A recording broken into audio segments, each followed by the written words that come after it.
As the chaplain and secretary for the Art Guild, I'm very pleased today to introduce William Newton. And so without further ado, William Newton is the art critic for the online magazine The Federalist, and since 2008 has been covering the arts, culture, and religion on his own site, Blog of the Courtier. His writing has appeared in several US and UK online publications. William is the eldest of 4 children, born to an American father and a Catalan mother. William grew up in a small town in southern Pennsylvania and attended Catholic school. William Newton is a graduate of the Georgetown University School of Foreign Service, the University of Notre Dame Law School, and Sotheby's Institute of Art in London. He currently lives in Washington, D.C. In recent years, Newton has been asked to appear on podcasts discussing topics from art and architecture to cinema and Catholic news, and this is his first talk here to the Catholic Art Guild. And so, representing the Catholic Art Guild, please help me welcome William Newton for his talk, Cloudy Witnesses.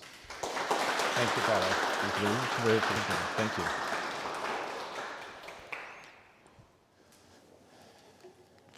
Good morning, everyone. Thank you for coming. I want to thank Father Joshua and everyone at St. John Cantius for helping set up this morning. It's been fun from a technological standpoint, trying to plan something in Washington, D.C., and then make sure that you're going to be able to see the actual presentation today.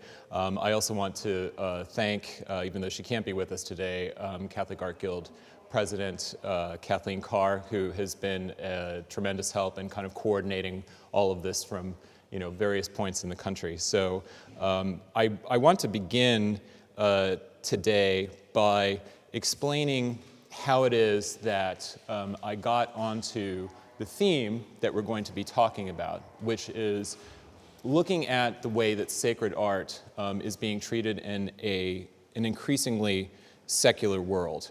And so one of the things that we're going to do is, first of all, explain a little bit more, as Father gave a very kind introduction, but I'll sort of explain to you who is this guy, because you may not actually know who I am, and that's fine. But you will know a little bit more after today. We're going to look at a couple of the themes that when Kathleen approached me about speaking to the Art Guild, I had in mind in terms of what kind of a presentation might be interesting to a lay audience and to an audience that was not necessarily a specialist art historian or art criticism audience. And then we're going to start looking at some images. And that has been the fun part from a technical standpoint, because obviously you can't really do a presentation about art history and art criticism unless you actually have some images to look at. So hopefully everything is going to go well from a technical standpoint, and we'll just keep our fingers crossed as the presentation proceeds. So this is not my first visit to your fair city. That is me with my grandparents in front of the Drake in 1973. I was actually born in DeKalb while my father was studying at Northern Illinois, and we lived in Illinois for a few years, then lived in Spain briefly where my mother is from, and then I moved to Pennsylvania. So even though I've spent most of my life living in Pennsylvania and on the East Coast, technically I'm from Chicagoland, so just something to bear in mind.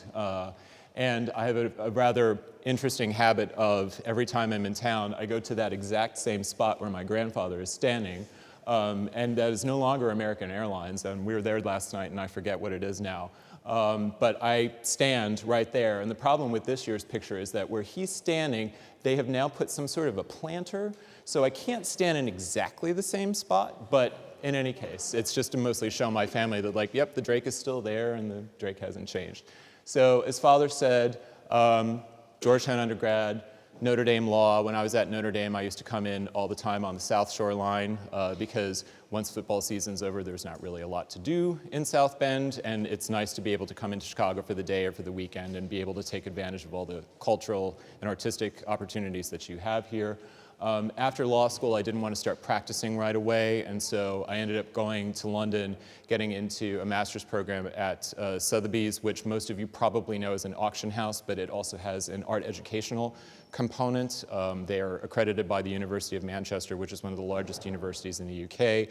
Fortunately, you don't have to live in Manchester to be able to get a degree from Manchester, because if any of you have been there, particularly in the 90s when I was in school, it was not a very pleasant place, although it's become much better since then.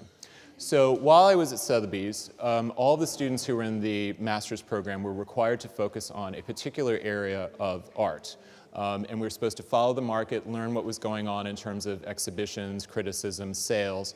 And I chose for my specialist subject, if you were, Spanish Golden Age painting. And Golden Age painting from the Old Master standpoint roughly occurs between the time of Columbus and the discovery of America up until the Wars of the Spanish Succession, when the last Habsburg died and the Bourbons and the remaining members of the family had to fight it out. So it's about a 200-year period, and if you know anything about Spanish Old Master painting, this is where most of the big names fall in. So it's Velázquez, it's Murillo, it's Zurbarán, and you have a number of really good examples of this art here, actually, in the Art Institute.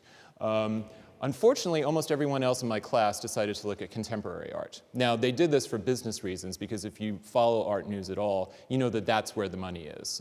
People are not purchasing, and they're not really interested so much in old masters anymore, unless we're talking about a Da Vinci, and then several very wealthy people get into a bidding war, and they end up spending more money than has ever been paid for any painting ever. But that is the exception these days now, rather than the rule. I had to do my dissertation and then defend it via viva voce to members of Sotheby's board of directors, who include people that you would probably recognize from the British version of Antiques Roadshow, which was very odd, because I know you're the porcelain expert. Like, I saw you on TV last week, and you're asking me about this particular 16th century altarpiece, and like, what do I think? So it was a very odd experience, but it was a good one. And so it does show you, though, that we're talking about 20 years ago, no one was interested in studying, broadly speaking, old art.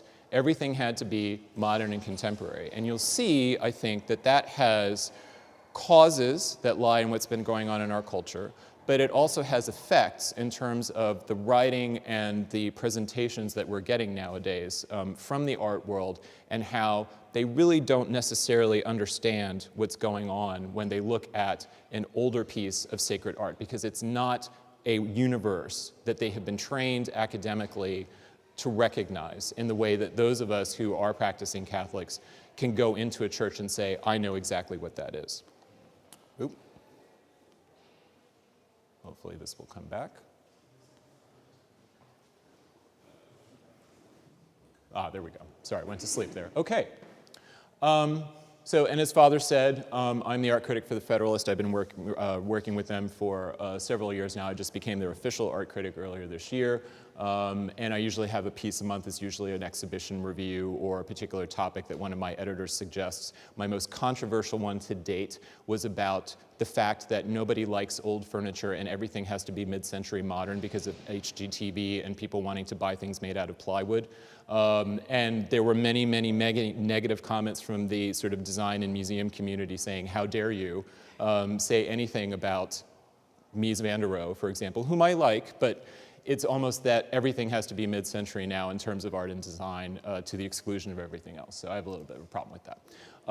Blog of the Courtier, some of you may know me from that. I've been doing that for 10 years now. And while I was doing that, I was also co-hosting the Catholic Weekend Show on SQPN, which is a podcast founded by Father Roderick van Hogen in the Netherlands. We did that for a couple of years, and a number of people in Catholic media would co-host on that show. So it might be Greg and Jennifer Willits from the Catholics Next Door, or Lisa Hendy, Elizabeth Scalia, different people that you know from Catholic media. They would come on and off that show, and we would talk about issues of the week, and I was always the art guy for reasons which are apparent.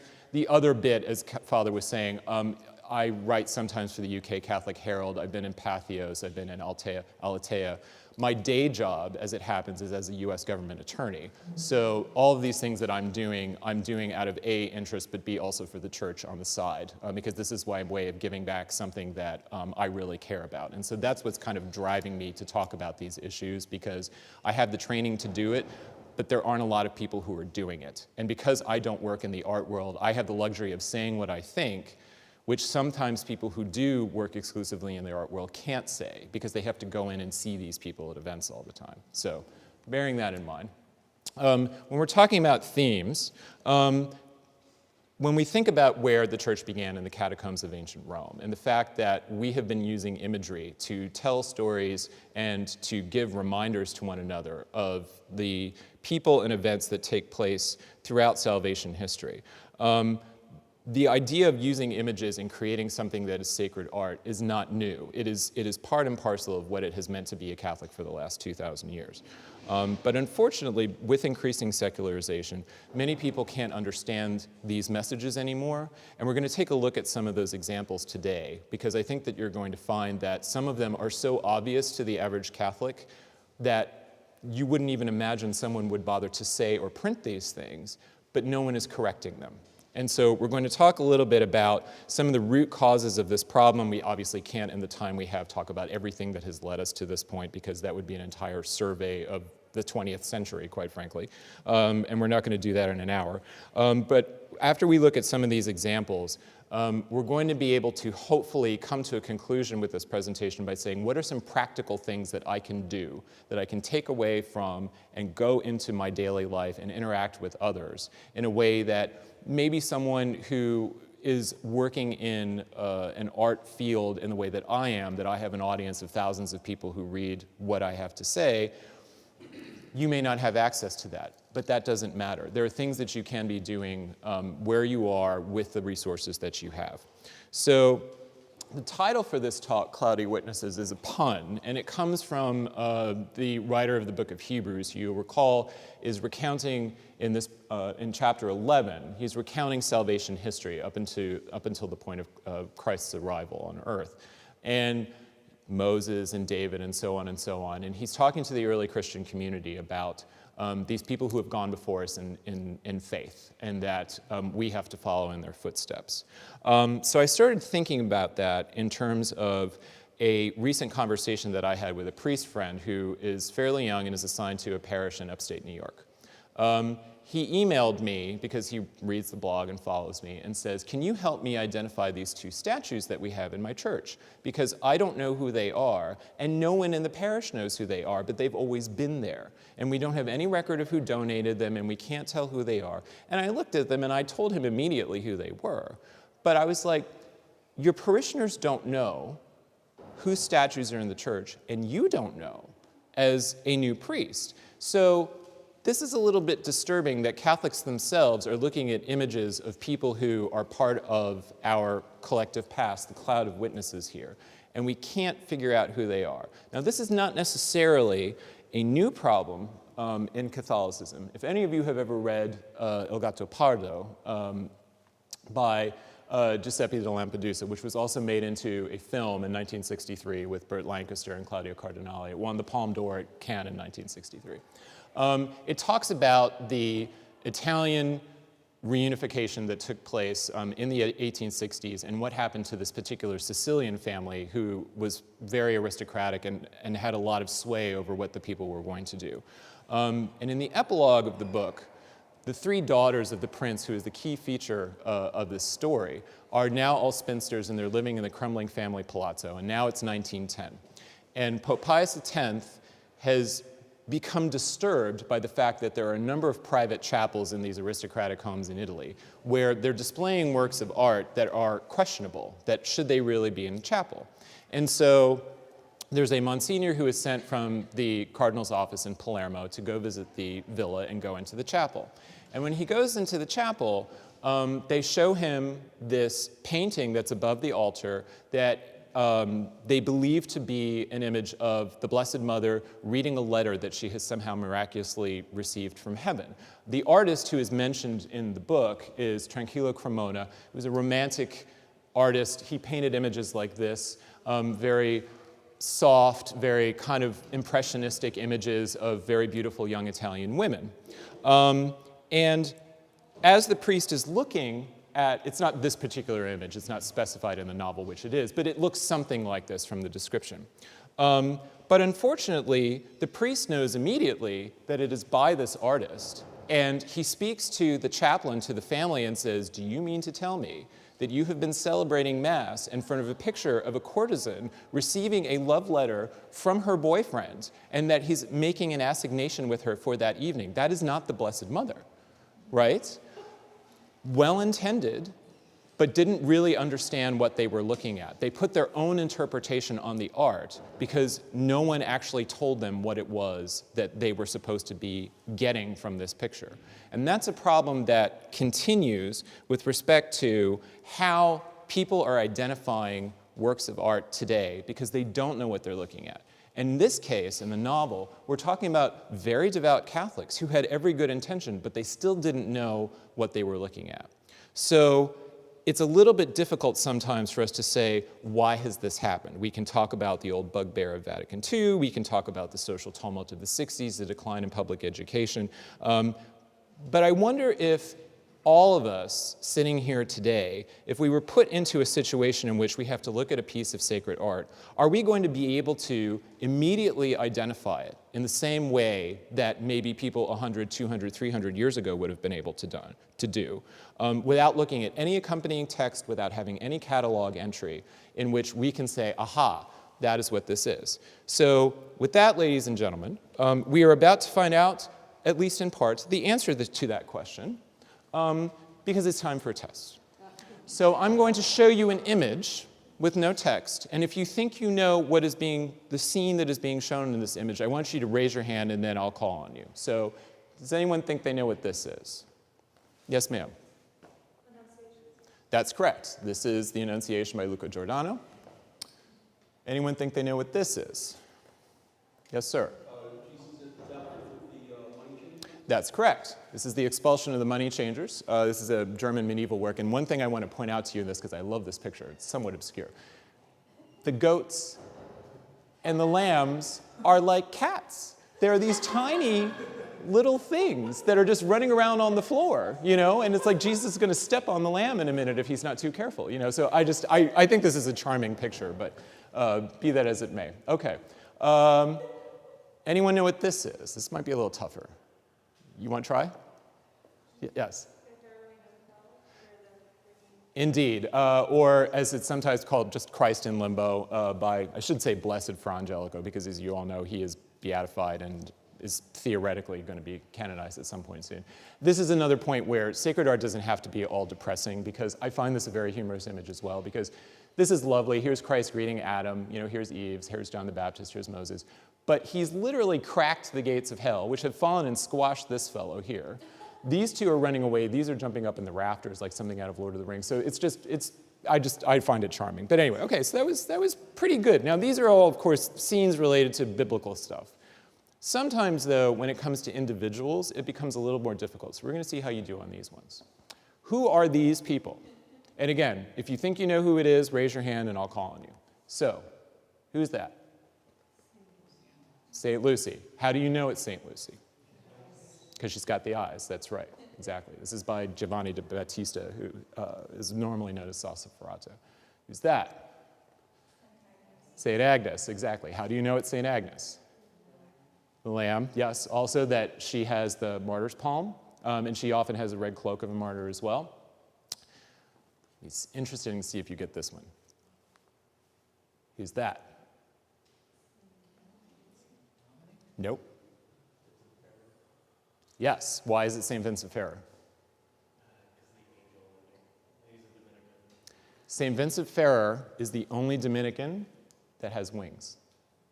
Because there's a story that he could get back and forth so quickly between places that he must have had wings in order to be able to do it. We're not quite sure if it was by location, but he could randomly appear very quickly in different places. He's the only Dominican that you will ever see in Old Master painting that has these wings attached to him. And of course, Rodríguez de Miranda is a Spanish Old Master painter, but a lot of these images were turned into engravings and sent to Latin America. And as you may know, with the kind of cross-current of people coming in from paganism and then mixing in with Catholicism, they created some really interesting works of art, and then they started putting wings on everyone, including the Blessed Mother. Who's that?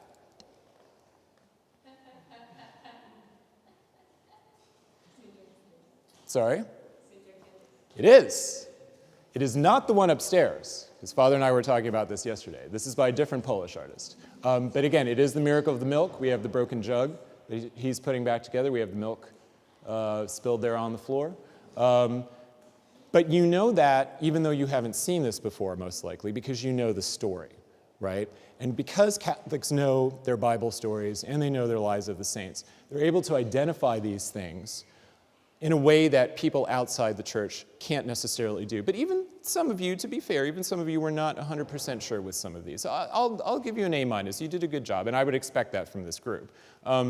But once you get outside of a group that really looks at it, is interested in the subject, you're going to find that that level of knowledge and understanding about sacred art goes down. And one of the reasons why that's the case is because while this exercise is, interesting, it's not a formal experiment, if you will.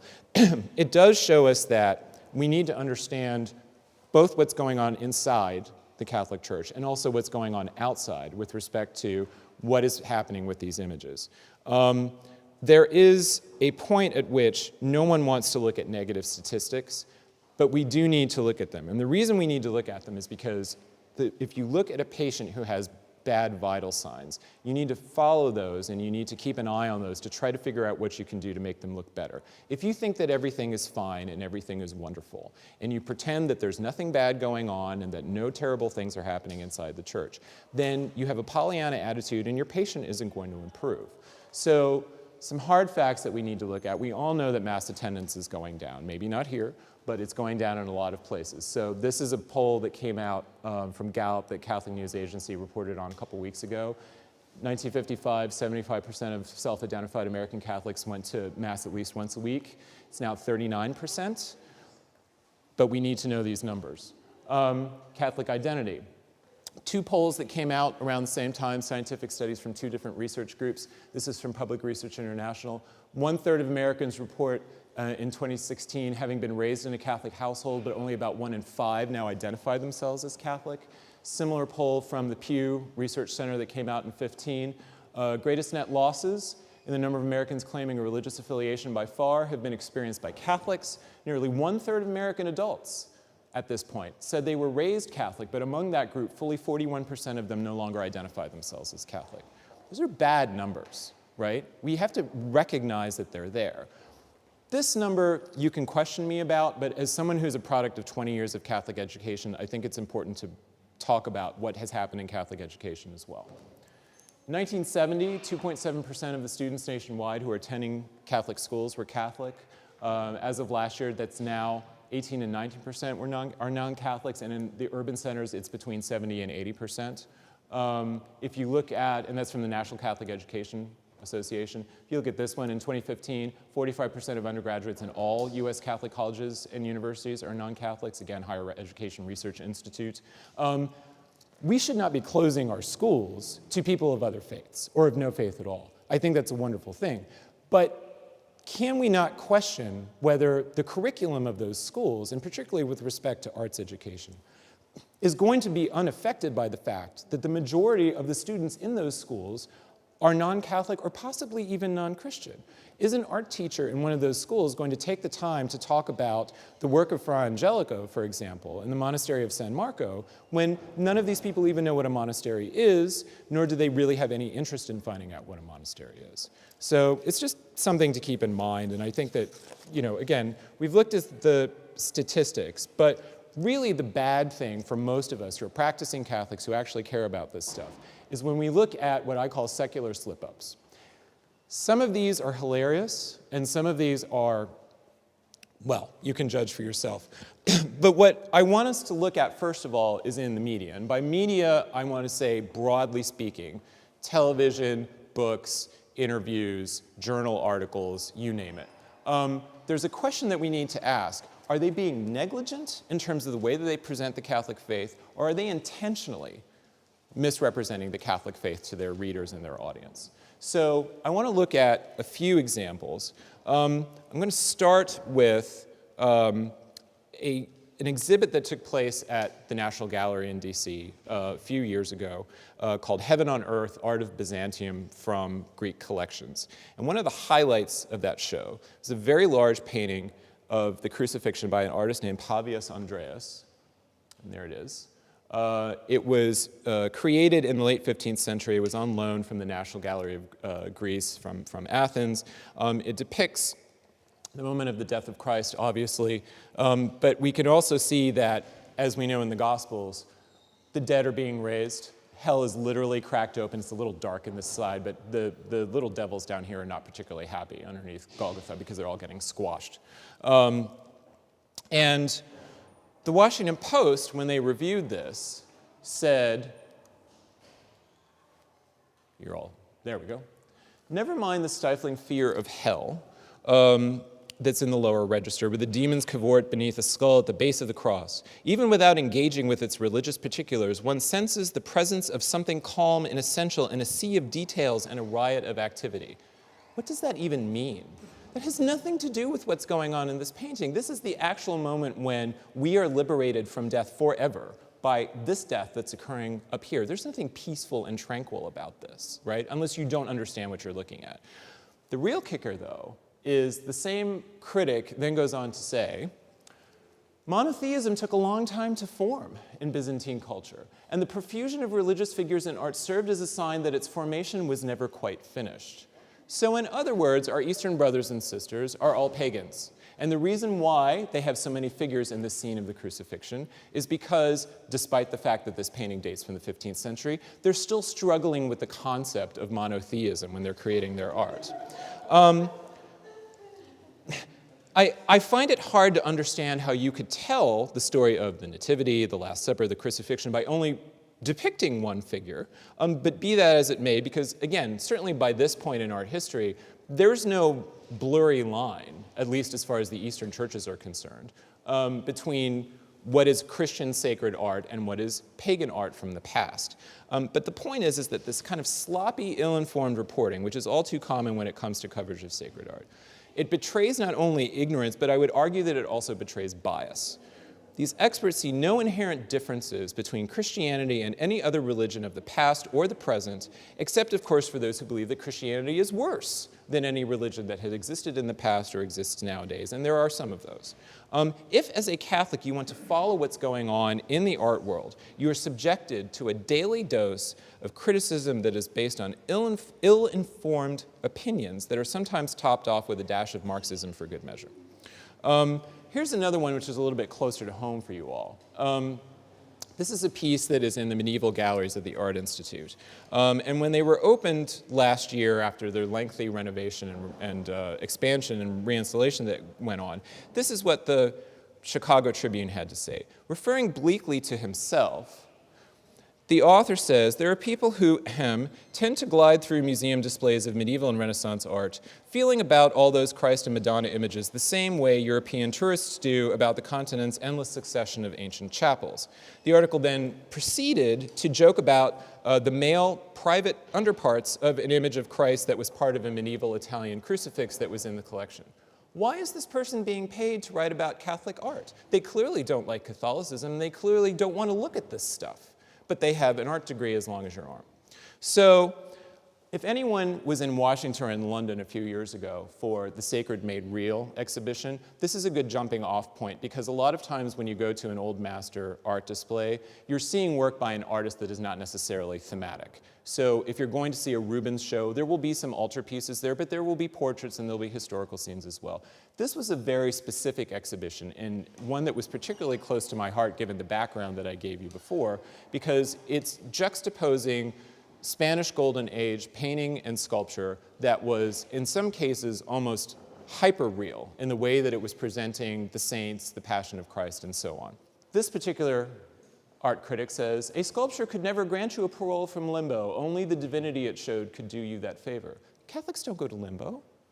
Unbaptized people go to limbo. And of course there is this theological thing that happened after the council with respect to limbo. But the point is, if the artist who is making this is a Catholic, there's only 3 places he's going. He's going upstairs, or he's going downstairs, or he's going in upstairs waiting room, essentially. He's never going to limbo. He's using a term that he doesn't understand, and he thinks that the artist is using the desire to get time out of limbo to make this. Now, what he might have meant was purgatory, but that's not what he said. He's misusing terms from Catholic theology that he clearly doesn't grasp. This is your famous Zurbarán, which I love, which is in the Art Institute here in Chicago. And it traveled to London, and then it traveled to Washington for the show. And the critic for The Guardian, which is the sort of art paper of record in the UK, said, Christ's crucified body emerges from blackness, broken knees bend awkwardly into our space. Christ's knees were not broken. That's an Old Testament prophecy, and all of the Gospels say the reason why his legs were not broken was because he was already dead and they thrust a spear into his side. So where is she getting this from, right? Again, someone with multiple art degrees who is allegedly an art history expert doesn't understand one of the most basic elements of why the crucifixion is portrayed the way that it is. But the real kicker for me is when you get into the sort of academic highfalutin world. So this particular writer, and I'm not naming names today because I frankly don't really care what their opinions are, and I'm just using this for helping us along today. I don't want to sort of overemphasize these people's importance to say that you should go off and read them. But the problem that I have is that given that both the general public in places like the Washington Post, the Chicago Tribune, they're getting their news about sacred art from these people. Or in the academic world, as you will see, they're getting these opinions from people who, I don't think it's too far to say, hate Catholic art. Why are we letting them dominate the conversation? So in this particular review, the person says, how could you venerate these revolting images, grim-faced saints holding a crucifix, another saint strung up by his wrist, the carefully red-rimmed eyes of the Mater Dolorosa, or the dead body of Christ painstakingly reconstructed with the dried blood in place? But wait, there's more. Maybe. Come on, there we go. These are all pieces from the show. What kind of mentality, what view of spirituality bows in contemplation to works which so willfully appeal to the emotions over the mind, forgetting, of course, that this is the Counter-Reformation, which present Christ as a fetishized image of physical suffering and not a willing bearer of our sin, and one whose sufferings are presented as a model for our own ascent to heaven rather than the means to receive grace and pardon. But wait, there's still more. As I walked among these gory sculptures, I found a surprising sympathy for those who once wanted to destroy them. This is someone with a PhD in art history from the most prestigious art school in the UK, saying that he wants to destroy Catholic art. And this person is being paid to review a show about works of Catholic art, such as this one, which were loaned from churches in Spain that normally do not leave the basilicas and the monasteries where they are, except for during the famous Holy Week processions. This is the person that you hire to write for your academic journal about Catholic art. They don't know what they're talking about, and in fact, they're revealing their bias against this. Why would anyone listen to what they have to say?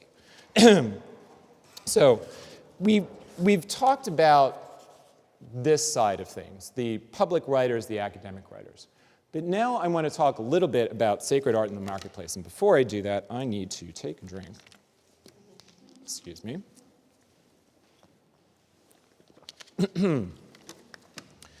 And I want to think about works of art that are sacred in nature when they come up for sale. The situation is often no better than you have in the museums and the popular press, because there seems to be a deliberate inability or unwillingness on the part of those who are dealing in sacred art to be able to pick up the phone and ask an informed Catholic when a particular work is depicting something, can you tell me what's going on here? But I think we need to distinguish when we're talking about sacred art that comes up for sale by looking at two different groups that we can see within that business model. So the first group I'm going to call the hawkers, okay? The hawkers are dealing in lesser value objects. These are your people who are on eBay, on Etsy, that you meet at flea markets, that kind of thing. They have limited knowledge of Catholicism a lot of the time. If they're identifying an object, it's because whoever gave them that object to sell told them what it was, but they don't necessarily know themselves what it is. But they're open to more information. I cannot tell you how many times I have gone on eBay looking for something, and I see something come up. And it's described as, for example, it's a picture of St. Francis of Assisi. Well, I know it's not. It's St. Anthony of Padua. And so I will send a polite note, Dear Sir or Madam, not to be a know-it-all, that's actually St. Anthony of Padua, and the reason I know it's St. Anthony of Padua, and I tell her a little bit about the story of St. Anthony of Padua, right? It's a teeny tiny little evangelization moment, but they're inevitably grateful, because if they're not Catholics themselves, or if they were Catholic and they forgot, they can't list these items for sale properly. But again, we're talking about the lower end of the market. What do we do when we get to museum level type stuff? So these are the specialists, right? These are the people who, PhDs in art history, they go on television shows, they write books, they are, the hoi polloi is not people that they're particularly interested in. High value or high status objects, auction houses, art dealers, specialist art purchasers, because there are people out there who are not connected with either auction houses or art dealers, but who make a living by simply being employed by rich people to buy art for them. They have limited knowledge of Catholicism, but the difference between them and the people at the lower end of the business model is that they don't want your opinion. And if you try to tell them anything, you will get dismissed for not knowing what you're talking about, even though you know what your faith is. They have more degrees than you do. And so they're not particularly interested in what you have to say. Now, I think that when we look at the type of things that are coming up on the market, certainly at a very high level, at Sotheby's or Christie's, for example, 99% of the time they're going to get it right. But there are a lot of very prestigious auction houses in this country who are selling old master works of art all the time that are sacred works of art, and they have no idea what they're doing. And I'm going to show you some examples of these that are culled from auction catalogs from different major cities in the last 6 months. So this one, anyone want to guess what that is? By the way, I'm not going to play guessing games with you again, but anyone want to guess what, if you saw that upstairs, for example, what do you think that is? Immaculate Conception, right. Here's Our Lady, right, standing on the snake that she's crushing that's got the apple in her mouth, right? But it's not. It is continental polychrome wood figure. I can't tell you how many times I have gone down to the National Gallery on my lunch break and said, what a magnificent representation of the polychrome wood figure. I really just, it's fascinating to me that it has not really had a proper academic paper written about it, because it's so important. Now, I will say before I go through the rest of these, I'm not sharing the names of these auction houses, but I do have all the PDFs in a dossier, so if you really want to know who these people are, I can tell you, but I don't want to get in trouble. So let's roll on and look at some of these. Oh, and here's the funny thing with this one. They describe it. Standing atop a sphere entwined with a snake and an apple in its mouth. Right? I mean, when I was in grade school, we had an image on the book covers that we were required to put on by the nuns of Our Lady of the Immaculate Conception standing on top of the snake with the apple in its mouth, and we used to take red pens and color in the apple. But anyway, that is the Madonna and Child, but it is Continental Ivory Figural Group. Here is Our Lady seated on a throne. Here's the Christ child. He's holding up his hand in blessing, and he's holding a book. This is a classic Romanesque Gothic image of the Madonna and Child. You see this in churches all over Europe. You see modern reproductions of it now. Can't figure out what it is. Mother and child on a Gothic stool. Okay. This is a little bit dark, unfortunately, but I can tell you it's the Last Judgment, because here's Christ seated on the throne. Here's the Blessed Mother. Here's St. John the Baptist. There are angels up here blowing trumpets. And then these are all dead people that are being resurrected, because they're all coming out of their coffins in the ground. And again, I'm sorry it's not so clear on here as it was when I did it. But that's not what this is. It is a framed Limoges enamel plaque depicting an allegorical scene.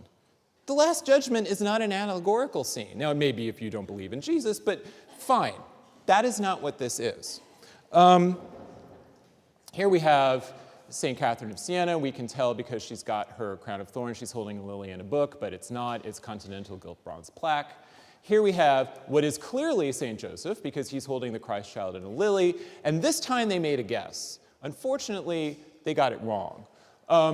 John the Baptist never carries the Christ child, and he never carries a lily. But be that as it may.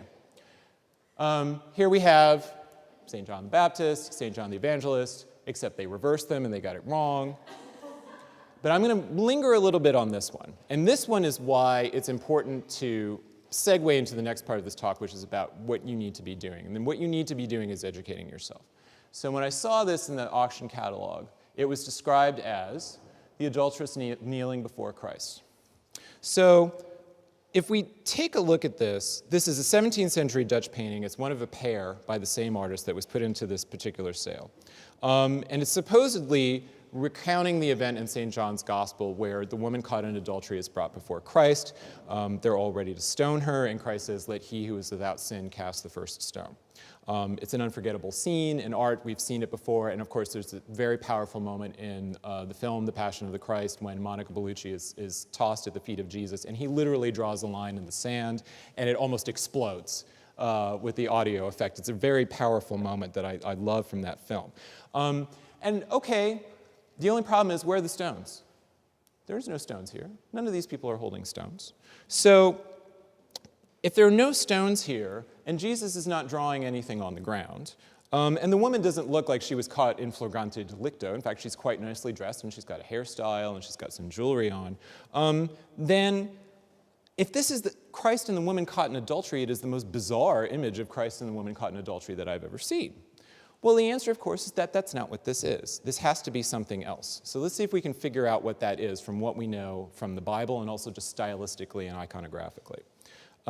We know this can't be the woman caught in adultery because, as we've seen, the image lacks the iconographic elements that you would need to be able to identify the story. So it's a different woman who's throwing herself on her knees before Christ. So by process of elimination, we can narrow the list down further because there aren't that many women that are doing this. And also, it's unlikely, for example, to be the woman who is suffering from a hemorrhage because this woman doesn't particularly look to be ill. Now, I mentioned before, this painting was sold as one of a pair, which should have been a clue to the people who were selling it, both by the same artist. But what I didn't tell you is that the other painting is a depiction of the Roman centurion with great faith. So we repeat his words in the Mass non sum dignus, right? I'm not worthy that you should enter under my roof. And the artist is pairing these two paintings of people who came before Jesus to beg him for something.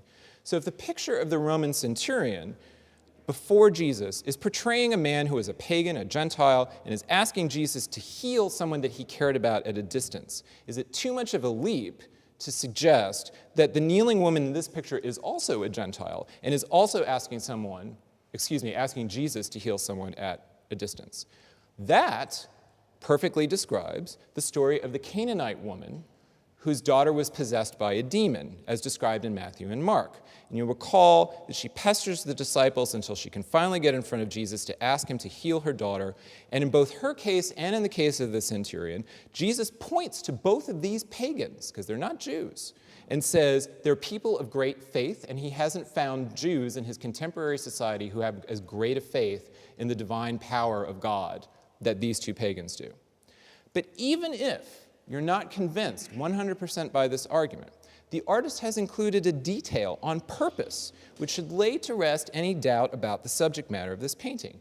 For we see that there is a little white dog that is running at the foot of the woman over towards Jesus.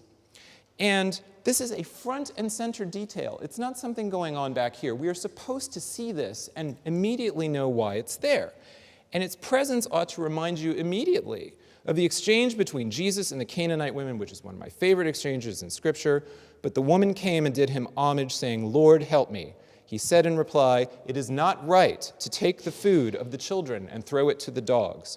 She said, "Please, Lord, for even the dogs eat the scraps that fall from the table of their masters." And then Jesus said to her in reply, "O woman, great is your faith. Let it be done for you as you wish." And her daughter was healed from that hour. Thank you, Father. There we go. The Greek word that Jesus uses in this particular passage from John is not the word for dog as we would understand it. It's actually the word for a lap dog or a pet dog. And so the artist is making reference to the fact that this is a pretty pampered little pooch. This is not, this is one of those little fluffy white dogs that rich ladies like to take with them on vacation because this is obviously a very wealthy woman. And in a way, what Jesus is saying is, all the other people around me think that you're a dog in the dirty dog sense of the word because you are ritually unclean for being a pagan. I'm saying you're a pampered little lapdog, right? That's the way it's almost like calling her pet, if you will, instead of, oh, you dirty dog, right? But she is a pampered, stylish woman, but still, probably kept these little dogs around the house, but still has enough faith to throw herself on her knees and say, please heal my daughter, because I don't know what else to do, right? I believe that you have the possibility of making this happen. So once again, we have an example of the market not doing its homework properly, and it's relying on the opinions of someone who only has enough familiarity with Christianity to make a mess of things. Because the real kicker here is this. We wish to thank, and I don't name them, very prestigious art institution, for their kind assistance in cataloging the present lot. So the auction house wasn't sure, and they went to a bunch of art PhDs and said, can you tell us what this is? And that's what they said that it is. And the truth of the matter is, if you went on Google or Flickr or another image search and typed in Jesus and the Canaanite woman, do you know what comes up? That, and that, and that. She's got a greyhound here. A little puppy over here, 2 little puppies over here. This is not an unknown image in Catholic art. In fact, it's quite common. But they're morons, and they don't want to talk to us about our own art. They want to make up their own minds, and they want to say, we're going to interpret what this is, even though the only time we set foot in a church is possibly for a wedding or a funeral. So we've seen how inside the church that there are problems with respect to what is going on in our own Catholic culture. And we've seen how art experts, whether they're creating content for a general or for a specialist audience, are regularly misidentifying or misinterpreting the sacred art that they are looking at, and that at least sometimes, arguably, this is motivated by a negative view of Catholicism. We've also seen how this has crossover into the world of commerce, because sacred art is a point of confusion not just for regular everyday people that you might meet at the local flea market or swap meet, but it's even the supposed experts at the high end of the market can't seem to understand what it is that they're looking at. So it would be tempting for us to continue in a non-ending critical vein. I had many more examples, but I wanted to cut it down just to give you some of the better ones. And there's one of my favorite quotes from The Simpsons. It's from an early episode. Homer and Marge are I believe they're at a football game, and Homer is saying bad things about children on the opposing team, and Marge says, Homer, it's easy to criticize, and Homer says, yeah, fun too. But we can't go on criticizing, because that's not really the takeaway that I want to have for us here. We need to talk about some next steps that we can take on a practical level. So the first thing we need to do is educate ourselves.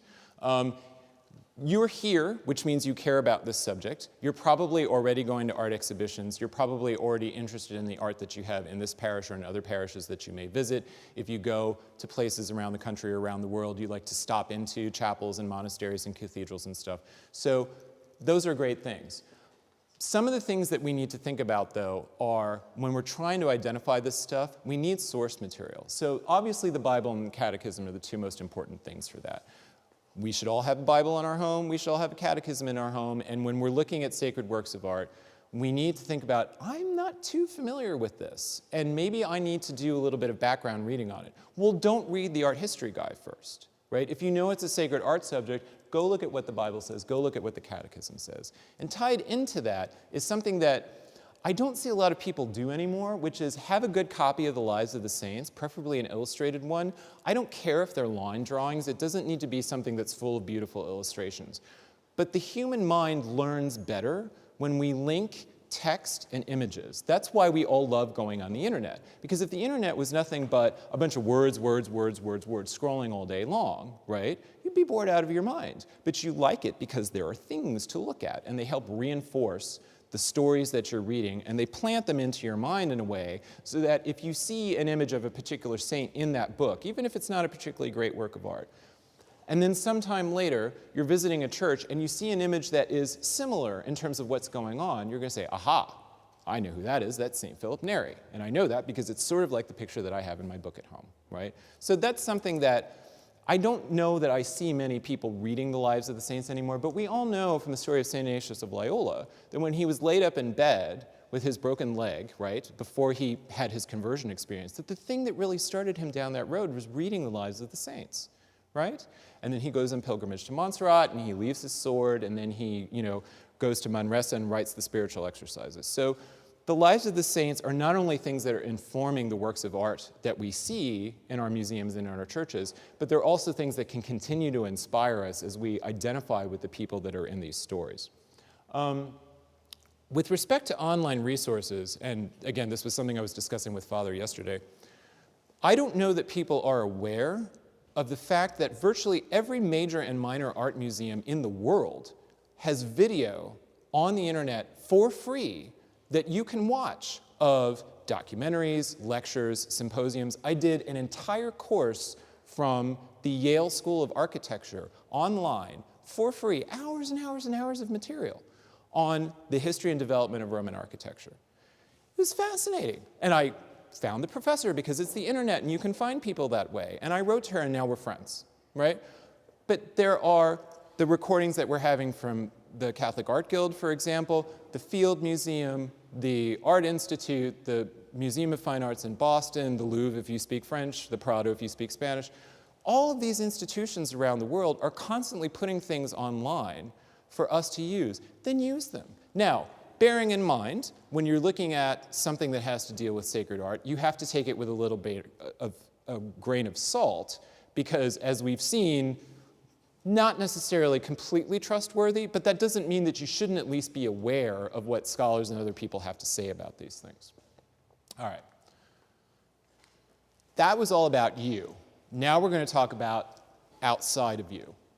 The first thing that we need to remember is we need to invite people to go with us. Now, the obvious example that we're always told by the bishops is invite people to Mass. And I can tell you, I've had half a dozen friends come into the church last year, and every single one of them will say the reason is because somebody invited me to come to Mass with them, because it dispelled the notions that I had of what Catholics were and what they believed, right?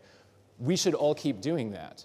But why not invite somebody to go and see sacred art with you in a museum setting? Because maybe they're not willing to set foot in a church, but they might be willing to set foot in Luma, right, in the Art Museum at Loyola, which I just went to yesterday, which is fantastic. The top floor has an amazing collection.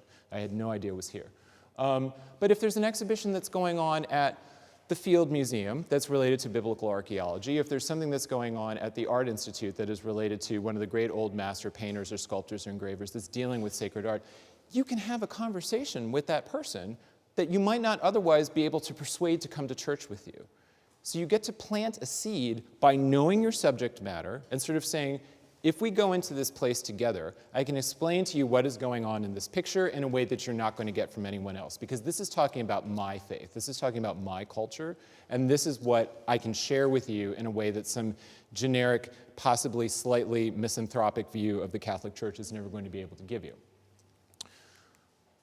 Be ready to explain, because a lot of times I've found myself in museums where I'm looking at a piece of art and I hear someone saying something that is completely untrue, and I have to challenge them on it. You need to be willing to do that if you're going to put yourself out there, because you are the lone representative of the church at that moment. These are people who may not know a single other Catholic in the whole world except this stranger that suddenly started talking to them in some historic house or at an art exhibition or something like that. Correct gently. There is a tendency in social media to get into flame wars, where people are constantly going back and forth trolling one another. I can't say that I don't do that and it's bad and I confess it. But for the most part, you really ought to be thinking in terms of, is this person acting out of malice or are they just acting out of ignorance? Assume, at least to begin with, that they're acting out of ignorance and not because they actually hate the Catholic Church, unless they just come flat out. But defend vigorously what you know to be true. If you're engaging with someone else, whether it's a friend or some random person that you happen to run into and there's a Catholic piece of art that you're talking about, then defend it. You don't have to kowtow to someone else. This is not art that was made for people who don't believe. It was made for people who do believe and to bring people to believe. And if you don't demonstrate that this particular image of the Blessed Mother is offensive to you because it's covered in elephant poop, and you all know who I'm talking about, then they think you don't care, right? The church doesn't have to do everything for you, because the church doesn't have to take you by the hand and walk you across the street all the time. If you're an adult Catholic, then take responsibility for your own education and for advocating for the faith that you claim to believe.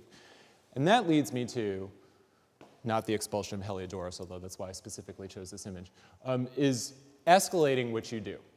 Ask yourself, why am I doing this? Why am I engaging with someone else when I'm in this opportunity? Am I doing it for evangelization? Am I doing it for the greater glory of God, as it says over the entrance to this building? Or am I doing this because I want to pick a fight with someone and I want to win? Because unfortunately, there are a number of people, even prominent people in Catholic media, who like to pick fights with people. I'm not one of those people. So I don't think that you should be either. Because if you're confident in what you believe and you know your subject matter because you've been learning and you've been studying and you've been sharing with other people like this organization who are interested in this thing, then if other people don't like it, that's their loss. But at least you're putting yourself out there and you're saying, this is the truth, whether you like it or not. Brevity and charity are the best ways to deal with these kind of situations. No letter to the editor that is more than a page long is going to be read, unless you happen to be an extremely important person and the main editors at the Tribune think, oh, well, Mr. So-and-so sent this letter, we better read the whole thing and respond because he's a major advertiser with us, for example. For most of us, that's not going to be the case. So if you can keep your argument or your comments to a paragraph, maybe two if you want to be a little bit more thorough, that's fine. Anything more than that, that's not what most of us should be doing. If you want to publish a formal response to someone who has published something, there are places that you can do that, blogs, different websites where people can share information with one another. But on a regular basis, most of us are probably going to be dealing with email. Or we're probably going to be sending letters to editors, or we're going to be sending letters to curators of museums, or what have you, saying, I didn't like this because, right? Well, there's no way that you can make that a pleasant experience for them. But if you keep it brief, and you keep it charitable, that you're not actually pointing at that person saying, you are a terrible person because you did this, then you may more likely end up having a good result. Tell your bishop, realize that you're probably on your own. But sometimes, if people don't tell the diocese what's going on, they may not be aware, right? The bishops have so many things that they need to be worrying about on a daily basis, and they have particular pet concerns that they have that they want to focus on. They're constantly moving about. If you don't tell them that there's an art exhibition going on in their particular diocese that has something that is frankly blasphemous, if they don't hear from their flock, they're probably not going to know. They have a ton of information that they have to take in. Now, that doesn't necessarily mean that they're going to do anything, but then the onus is off of you. Because if you become aware of it and you say, hey, this is going on over here, and your bishop chooses to do nothing, not your problem anymore, right? But he knows, right? The big cheese upstairs knows because he knows all. I want to give you an example that just happened to me this week of the kind of thing that I'm talking about. And it's not about sacred art per se, but unfortunately the reason this is blank is because I can't show you the image because the image is unbelievably graphic and offensive. But there's a particular art historian whom I read on a regular basis. I love his work. He's very smart. He's on television all the time. Again, degrees as long as your arm from all the most prestigious art schools in the world. And he was talking about a particular archive that has a lot of images that previously you could only access through a paywall. Paintings, sculptures, engravings, that kind of thing. And for those of us who love art history and who like to find more obscure artists to study because we know all the big ones already, we love this stuff, right? So he's saying, isn't it wonderful that this stuff is going to be available now? 35 million images. Well, the image that he chooses to illustrate his piece is so foul and has nothing to do with anything in his piece other than the fact that it happens to be in this archive along with 34 million other images. I didn't understand why it was necessary. I mean, there really was absolutely no reason for him to put this image on. So I wrote him an email privately. And I said, hey, big fan, little disconcerting to be at work and scrolling through your blog and suddenly, oh my goodness, why is this here? And I could have understood if your article was an article about an erotic artist, let's say, because then I wouldn't have read the article, right? If it's someone whose art I'm very familiar with what you do and I'm not interested in reading that, so I'm just going to zip on by, right? No, this was talking about, isn't this wonderful that all these images are free? Well, not that image should have been burned. So, but polite, sent it to him privately, right? didn't have to do anything, so he decided that he was going to put it on his blog. So there he says, and I'll read it for you because the print's kind of small. Update. A reader writes, in response to my first choice of image, don't click if you're really shocked. I just thought it was interesting to show the range of the collection. Apologies for any offense. With respect, as I read you every day and share your posts with others, I was disappointed that of the 36 million images in the archive, you selected that particular one to illustrate your post. It is a bit jarring to be scrolling through first thing in the morning and not be forewarned about what is about to appear. If the story headline was about erotic art or an artist known for such output, I could understand the image's inclusion. However, neither your post nor the linked article in question is about that piece or even mentions it. If seeing it and being shocked makes me easily offended, so be it, but I am likely not the only one of your many readers who will be so, right? So he posts this on his website, and he takes the image down. And then he posts this. Update. Another reader adds, regarding the image from the Trust collection, surely no more shocking to see over breakfast than many other old master images, such as Judith with the head of Holofernes. Another says, it's not often that you read a snowflake comment on AHN. However, this morning, without warning, I was confronted by the reader comment about your choice of image. It's hardly a jarring image, and fortunately, most readers are made of sterner stuff. Now, if you spend any time on the internet, you know that snowflake is the word du jour. It means you don't agree with me, so therefore you are a delicate little snowflake. I am not a delicate little snowflake. So I wrote him back, and I said, I appreciate your taking the image down. This was a private comment. It was not put on your comment page, so you chose to publish it. But you also chose to publish these, which are essentially saying, I'll take it down, but I was right. Yeah? I mean, this is insulting me, even though they don't even know who I am, because these people are trolling the internet looking for people to criticize. Again, prestigious British art historian that everyone in the UK knows, and it's not Roger Scruton.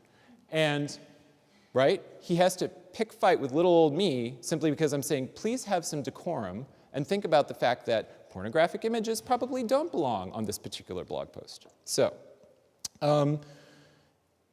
as more and more people forget, there we go, as more and more people forget and abandon the faith, they forget to understand what is being presented to them in sacred art in terms of events and the individuals that are part of salvation history. It's not surprising that these things are becoming more obscure to a general audience, but the only way, I think, to reverse this trend on an art basis is along the lines that I suggested before. These are steps that each of us need to take where we are right now. Most of us are not going to have the opportunity to speak to an audience or to publish a work that's going to be read by a lot of people. That's a great gift and a great burden at the same time to be able to have.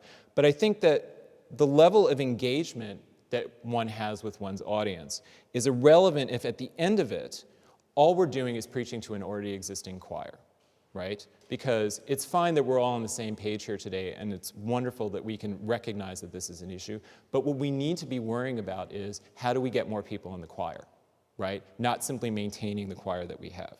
So that's where you come in. Invite someone to Mass, explain the meaning of a work of sacred art to someone who doesn't understand it, speak up for the faith when sacred art is being used as a weapon of selfish justification rather than as a reflection of the glory of God. And I explained in the beginning of this conversation, I titled this talk Cloudy Witnesses because of the way in which those witnesses have become cloudy to society in recent years. We don't see them as clearly as we used to do. But the term can also apply to those of us who are Christ's earthly witnesses right now. Our own understanding can become clouded over if we don't educate ourselves, and if we don't understand, then we can't bear witness. When we do make an effort to educate, to engage, and yes, to escalate where necessary, we become a different sort of a witness. We're not as a cloud of witnesses that have gone before, living in a reality which is not present to us just yet. We are not confused witnesses in the here and now who are unsure of what we're supposed to be believing in or how are we supposed to be sharing that belief with other people. Rather, we become the sort of witnesses that Christ himself told us that we ought to be. Next week, we celebrate the Solemnity of the Ascension, commemorating Christ's return to his Father 40 days after Easter. In his final earthly words, as described in the first chapter of the Acts of the Apostles, Jesus charges his disciples, "And you will be my witnesses in Jerusalem, throughout Judea and Samaria, and to the ends of the earth." And when he had said this, as they were looking on, he was lifted up, and a cloud took him from their sight. Ladies and gentlemen, we are all called to be witnesses. Let's just not be cloudy ones. Thank you.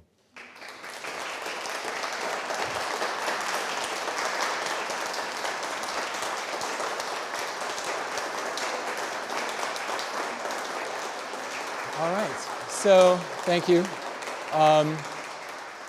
If you want to read some of my scribblings, if you've not heard of me before today, Federalist.com, probably some of you are already familiar with it. I usually have a piece up about once a month. I just had a piece this week on, I went to Newark, New Jersey.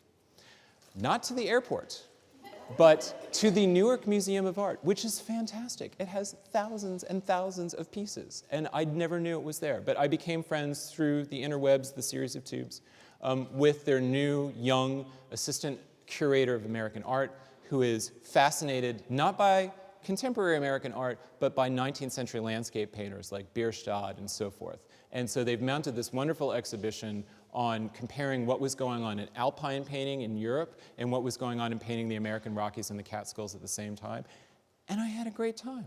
It was absolutely wonderful. I had no idea that that was there. And so I wrote the piece in the sense of, yes, you should go see this exhibition, get off the train when you're coming back and forth from New York. But also, most small towns and medium-sized cities in this country have institutions like this. Why aren't homeschoolers using them? Right? Why aren't these institutions reaching out to homeschoolers who a lot of times are struggling to find ways to do field trips, for lack of a better word, for kids in a way that if you go to a regular school, that's all done for you, right? So that's something that you wanted to work on. And then wbdnewton.com is my main author site. That's where you can find links to my blog, to other things that I'm working on. And yeah, so if you have any questions or comments, I'm happy to take them. Yes, ma'am. Do you know any good sites or reference materials to learn about the architecture of the Cathedral of the Holy Family in Barcelona? I was reading, the pretty trashy book about origins. Gaudi is actually a distant cousin of my great-grandfather. So, the best book in English that I can refer you to, and I forget his name, it's a Dutch author. If you hang around a little bit afterwards, I can look it up for you. It is the best book I've read in English, and it's very thorough. It's a Dutch architecture and art historian. He is a little bit secular sometimes for my taste, but on the whole, he gets it. He gets the kind of intense, almost eremitic life that Gaudi lived at the end of his life and the sort of symbolism that goes on there. I'm going to Barcelona in 2 weeks. I go twice a year. I've taken many people through the Sagrada Familia, and I've pointed out a lot of things, like this comes from this comes from this. But even if you don't understand the local Catalan culture, even as a Catholic walking in there, you will understand about 90% of it. There's certain things that are very specific to that area, and it was amusing when yesterday Father was showing me around the church, and I went into the hall that is over here, and he was describing how you had found this fresco of things that go on for the Feast of St. John the Baptist in Poland, and one of the things was jumping over fire. We do that in Catalonia for the Feast of St. John the Baptist. I mean, we jump over fire and pour out water, and the interesting or odd thing is the pejorative term in Spain for someone from Catalonia is Polak. They call us Polacos.